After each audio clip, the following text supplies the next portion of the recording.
అమరావతి ఇంత పెద్ద వరదల్లో కూడా సేఫ్ ప్లేస్ కింద, సేఫెస్ట్ క్యాపిటల్ ఏరియా కింద రుజువైంది. ఆ రోజు సెప్టెంబర్ 1వ తేదీ 26 నుంచి 29 సెంటీమీటర్ల వర్షపాతం నమోదైంది. అంటే అరౌండ్ 260 to 290 మిల్లీమీటర్స్ వర్షపాతం నమోదైంది. కృష్ణానదికి చరిత్రలో తొలిసారిగా 11,40,000 క్యూసెక్స్ వరద వచ్చింది. అయినా కూడా అమరావతికి ఆ ప్రాంతంలో ఆ వర్షానికి వచ్చిన నీళ్లు తప్ప ఇక్కడ ఎయిమ్స్ కానీ, హైకోర్టు కానీ, సెక్రటేరియట్ కానీ, ఆ ప్రాంతంలో నిర్మాణం జరిగిన ప్రాంతాల్లో కానీ ఓన్లీ ఆ వర్షానికి వచ్చిన నీళ్లు తప్ప వరద నీళ్ళు ఎక్కడ రాలే. ఇటువంటి సందర్భంలో ఎవడైనా తెలుగోడుగా పుట్టి ఆంధ్రప్రదేశ్ భవిష్యత్తు గురించి, ప్రజల భవిష్యత్తు గురించి, దానికి ఒక మంచి రాజధాని వచ్చే దాని గురించి వచ్చుకోలేక ఘోరంగా మాట్లాడుతున్నారంటే అసలు అర్థం కావటంలే.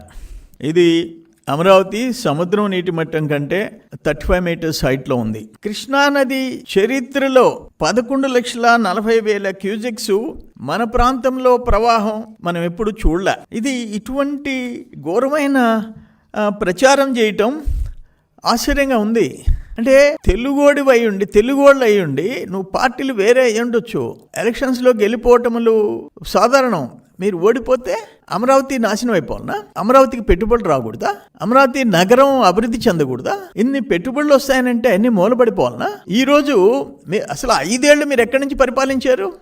ఎక్కడ సెక్రటేరియట్, ఎక్కడ హైకోర్టు, ఎక్కడ అసెంబ్లీ?